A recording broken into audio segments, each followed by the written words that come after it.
যারাই ষড়যন্ত্র করবে জনগণ তাদের প্রতিহত করবে, জানালো সালাউদ্দিন। সাকিবকে আর কখনো বাংলাদেশের হয়ে খেলতে দেওয়া হবে না, বললেন আসিফ মাহমুদ। মা ইলিশ রক্ষায় ২২ দিনের কঠোর অভিযানে নামছে নৌপুলিশ। যশোরে কুমারী পূজা অনুষ্ঠিত। সেনা অভিযানে ইয়াবাসহ মাদক কারবারি গ্রেপ্তার। পাল্টে গেল বাংলাদেশ ওয়েস্ট ইন্ডিজ সিরিজের সূচি। কাতারের কাছে দুঃখ প্রকাশ করলেন নেতানিয়াহু। দর্শক, শুনছিলেন দিনের খবরের প্রধান প্রধান শিরোনাম, এবার বিস্তারিত। তার আগে আমাদের ইউটিউব চ্যানেল সাবস্ক্রাইব এবং সব খবর পেতে ফেসবুক পেজ ফলো করে রাখার পাশাপাশি ওয়েবসাইট ভিজিট করুন। দেশি বিদেশি শক্তি যারাই ষড়যন্ত্র করবে জনগণ তাদের প্রতিহত করবে বলে সতর্ক করেছেন বিএনপির স্থায়ী কমিটির সদস্য সালাউদ্দিন আহমেদ। মঙ্গলবার জাতীয়তাবাদী উলামা দলের প্রতিষ্ঠাবার্ষিকী উপলক্ষে বিএনপির প্রতিষ্ঠাতা শহীদ রাষ্ট্রপতি জিয়াউর রহমানের সমাধিতে ফুলে শ্রদ্ধা দিয়ে নিবেদন শেষে তিনি একথা বলেন। সালাউদ্দিন আহমেদ বলেন, দেশের জনগণ নির্বাচনমুখী, সম্ভাব্য প্রার্থীরাও জনসংযোগ করছেন। কোনো দল নির্বাচনে বাধাগ্রস্ত করতে চাইলে জনগণ তাদের চিহ্নিত করবে এবং রাজনৈতিকভাবে প্রত্যাখ্যান করবে। বিএনপি ধর্মের ভিত্তিতে রাজনীতি বিভাজন চায় না জানিয়ে এ নেতা বলেন, সব ধর্ম বর্ণ সমন্বয়ে রাজনীতি করে বিএনপি, তাই সুষ্ঠু গণতান্ত্রিকভাবে ভোটার অধিকার প্রয়োগের অধিকার পূর্ণাঙ্গভাবে প্রতিষ্ঠা করতে চায় দল। সব রাজনৈতিক দলকে তিনি বিভাজন দূর করার আহ্বান জানান।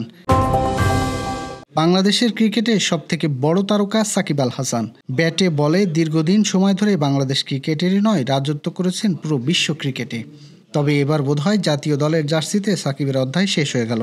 কেননা বিশ্বের সাবেক অলরাউন্ডারকে নিয়ে যুব ক্রীড়া উপদেষ্টা আসিফ মাহমুদ সজীব ভুঁইয়া কড়া মন্তব্যের পর এমনটাই বলা যায়। সোমবার দেশের জনপ্রিয় একটি বেসরকারি টেলিভিশন চ্যানেলে দেওয়া সাক্ষাৎকারে ক্রীড়া উপদেষ্টা স্পষ্ট করে জানিয়ে দেন, সাকিবকে বাংলাদেশের আর কখনো খেলতে দেওয়া হবে না। গত 2 দিন ধরে সাকিব যোগাযোগ মাধ্যমে পোস্টের জেরে পাল্টাপাল্টি ভার্চুয়াল লড়াই চলছিল সাকিব ও আসিফের মধ্যে। এর মধ্যে তারকা ক্রিকেটারকে নিয়ে চূড়ান্ত সিদ্ধান্তের কথা জানিয়ে দেন ক্রীড়া উপদেষ্টা।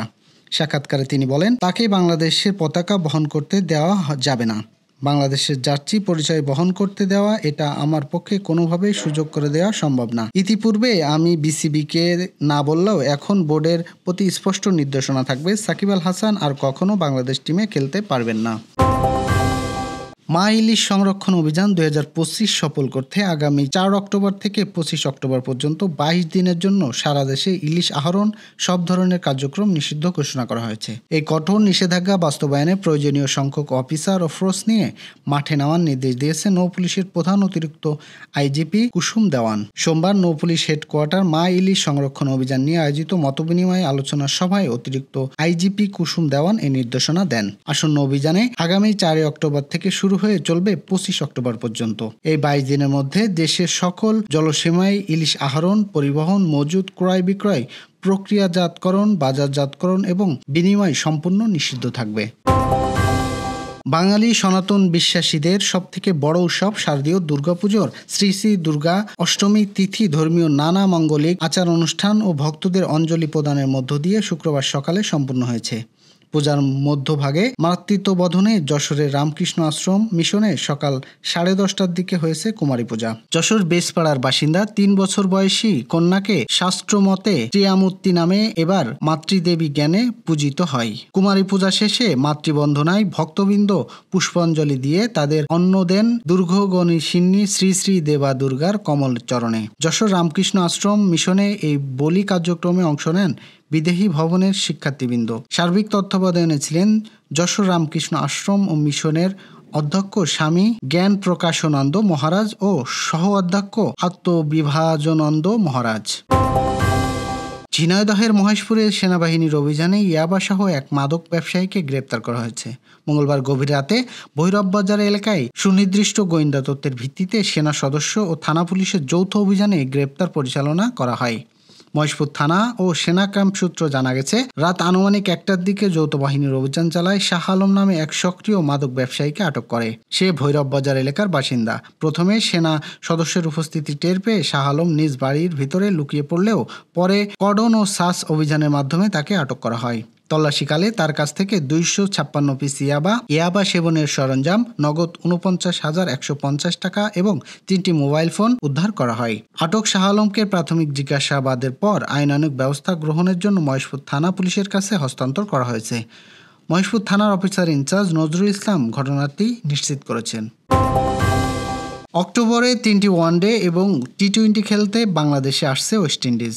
মাসখানেক আগে ক্যারিবীয় ক্রিকেট বোর্ড সূচি জানিয়েছিলেন। এই সূচি পরিবর্তন এসেছে, বিশেষ করে টি-20 ম্যাচগুলোতে। আগামী 18 অক্টোবর প্রথম ওয়ানডে দিয়ে শুরু হবে দুই দলের মাঠের লড়াই। এরপর 20 ও 23 অক্টোবর বাকি দুটি ওয়ানডে ম্যাচ অনুষ্ঠিত হবে। 50 ওভারের লড়াই পুরোটাই হবে মিরপুর শেরেবাংলা জাতীয় ক্রিকেট স্টেডিয়ামে। ওয়ানডে সিরিজ ম্যাচ শুরু হবে দুপুর 1:30টায়।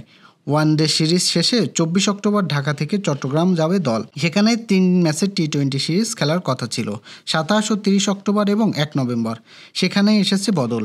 নতুন সূচি অনুযায়ী Birshreshtha lieutenant flight Matiur Rahman cricket stadium 3টি টি-20 ম্যাচ হবে 26, 28 ও 31 অক্টোবর। সবগুলো ম্যাচ শুরু হবে সন্ধ্যা 6টায়। এই সিরিজের উভয়ের জন্য গুরুত্বপূর্ণ, কারণ এটাই হতে পারে 2026 টি-20 বিশ্বকাপের আগে দুই দলের জন্য শেষ প্রস্তুতি মঞ্চ।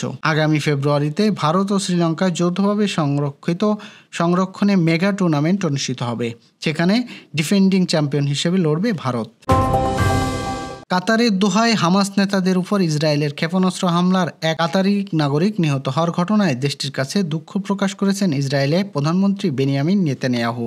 সোমবার হোয়াইট হাউসে যুক্তরাষ্ট্রের প্রেসিডেন্ট ডোনাল্ড ট্রাম্প ও নেতানিয়াহু যৌথ ফোন কলে কাতারের প্রধানমন্ত্রী শেখ মোহাম্মদ বিন আব্দুর রহমান বিন জসিম আল থানির কাছে দুঃখ প্রকাশ করেন তিনি। খবর আল জাজিরার। হোয়াইট হাউসের বিবৃতিতে বলা হয়, প্রথমে নেতানিয়াহু গভীর দুঃখ প্রকাশ করেছেন যে কাতারের হামাসকে লক্ষ্য করে চালানো ইসরায়েলি ক্ষেপণাস্ত্র হামলায় অনিচ্ছাকৃতভাবে একজন কাতারি সেনা নিহত হয়েছেন।